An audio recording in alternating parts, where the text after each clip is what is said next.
From trancing to microchipping, rabbit care really has come a long way the past 20 to 30 years, and new developments are always arising on how to keep those buns of steel. Pun intended, or should I say bun intended? Seeing as how we've just entered a new decade, let's take a look at the big do's and don'ts of rabbit care of today.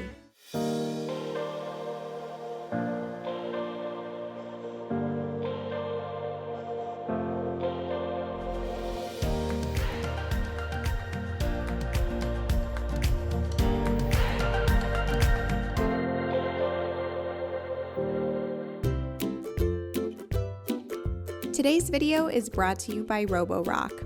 As a bunny mom, I'm always on the hunt for a good vacuum, and I'm absolutely loving their E25 robot vacuum cleaner. If you lead a busy life like me, you'll find this is a huge time saver. I can just turn it on via my phone where it shows me the exact path it's taking, and it gets to work while I'm doing my own work as well. Being cordless also makes it perfect to use around bunnies because bunnies love to chew cords. And I have to say, my biggest test for this vacuum was around Lennon's litter box where there's tons of fur, hay, and pellets, and I was thoroughly impressed with how clean it left the area. This vacuum is anti-collision, has self-recharging and resumption, and the added bonus of a mopping feature as well. I'm going to go ahead and link the Roborock E25 in the description below, so please check them out. Alright, let's begin with the big do's and don'ts of rabbit care. Don't feed your rabbits lots of sweets. Guys, I know this one's hard. That little puppy face they give you is just irresistible. And quite frankly, when Lennon begs, it's very manipulative. It just makes me want to give her an entire box of Cheerios. But we must remember that rabbit bellies are so fragile, and too much sugar or anything outside of their normal high-fiber diet can send them into GI stasis. And trust me, you don't want your rabbit to go into GI stasis. If you don't know what GI stasis is, I'll link the video in the iCard above. Do give your bunnies unlimited grass hay, leafy green veggies according to their weight, and yes, reward your bunny once or twice a day with a healthy goodie such as a small bite of fruit to remind them just how gorgeous they are. Everyone deserves a little sweetness every now and then. Don't trance your bunnies. This is a big no-no. Trancing is the action of placing a rabbit on its back to induce a paralysis. Sometimes people think that a cradling motion is comforting to rabbits, but guys, just a little reminder, they're not human babies. This is a very stressful position for the rabbit to be in and is a defense mechanism for when the rabbit feels it's been caught by a predator. Even scientific studies have shown that rabbit heart rates increase dramatically when being tranced. Do give your bunny head rubs, ear massages, nose nudges, belly rubs, snuggles, and the list goes on to show them that you love them. It's pretty simple, really. Don't bathe your bunny. It's totally unnecessary and can potentially kill your rabbit. Rabbits have very thin skin and very dense coats. It takes twice the time for a rabbit's coat to dry than it does most dogs. This can cause your rabbit's temperature to drop almost immediately, sending them into hypothermia. Furthermore, submerging a rabbit in water can also send them into shock, which is worse than hypothermia because often the bunny will not recover from such trauma. Do let your bunny clean themselves naturally. They're kind of germaphobes, and like cats will groom themselves on the daily to make sure that they're staying fresh at all times. If your rabbit gets dirty for whatever reason, you can use a damp cloth or pet-safe wipes on any soiled areas. Don't buy a small cage. Cages are a cruel practice of the past. They can cause depression, aggression, obesity, odors, sores on the bottoms of the paws, and the list goes on.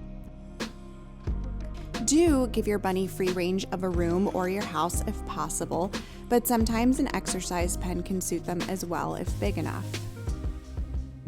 Don't buy a rabbit for children. Yes, sometimes parents will buy bunnies for their children thinking it will teach them responsibility or to avoid having to get a bigger animal like a dog.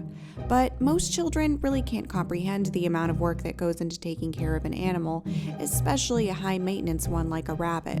Sometimes, if the child is even too young, they have trouble discerning when to be gentle with bunnies. And if the child is on the older side, you really have to think about what their future plans are. College, a job, moving out, and what predicament this puts your rabbit's life in. Do acquire a bunny when you feel financially ready, mature, responsible, and live in a place that allows you to have an animal in the home.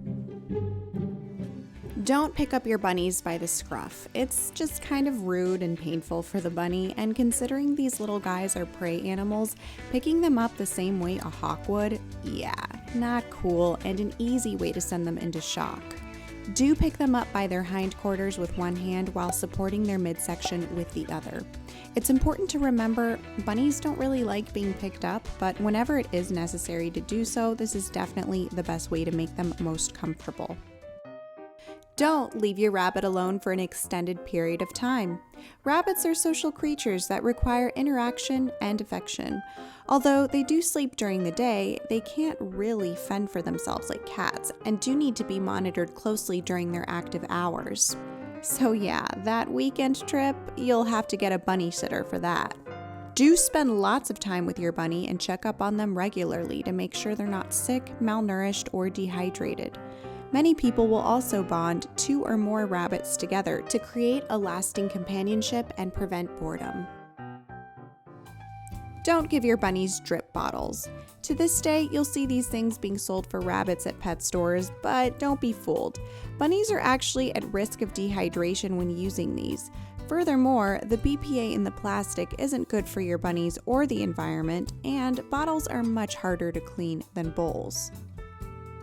Do give your bunnies a nice big bowl of water where they can drink without any restrictions.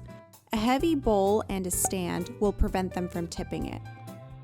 Don't take your rabbit to just any vet. Rabbits are weirdly still considered exotic in many parts of the world. Thus, you can't just take your rabbit to any cat and dog vet around the corner. Rabbit medical care is often viewed as a very specialized practice, and most regular vets won't know what to do if you show up with a sick rabbit. Do search for a rabbit-savvy vet in your area that is reputable, has good reviews, regularly sees rabbits, or works with local rabbit rescues. Having this prepared ahead of an emergency will save you lots of time, money, and potentially your rabbit's life. Don't house your rabbits outside. Rabbits have a history of being housed outside because they were bred as meat. Not to mention, the outdoors carry major risks such as predators like hawks, snakes, owls, foxes, raccoons, etc. These hungry predators can destroy a hutch within minutes or taunt your rabbits to the point of shock. Bunnies can also escape their enclosures and wind up lost or hit by a car. Let's not forget extreme weather, diseases, and poisonous plants. Do keep your bunnies indoors in a safe, bunny-proofed environment where you can interact with them on a daily basis and give them lots of love. And finally, don't shop for rabbits, guys. Buying rabbits that are bred on purpose to produce profit only contributes to the overpopulation and exploitation of rabbits and excludes the abundance of rabbits that are homeless. Do adopt your bunny from your local animal shelter, rabbit rescue, or humane society. There are so many bunnies that are dumped every single day and are looking for a forever home. Be the one who rescues, for they will rescue you in return. Well, guys, that's it for this video. I hope you enjoyed all the big do's and don'ts of rabbit care. Obviously, there are plenty more that haven't been mentioned in this video, but if you have any of your own tips that you'd love to share, please do so in the comments below. If you want to see more of these videos, don't forget to hit subscribe and the little notification bell, and I'll see you all soon. Bye.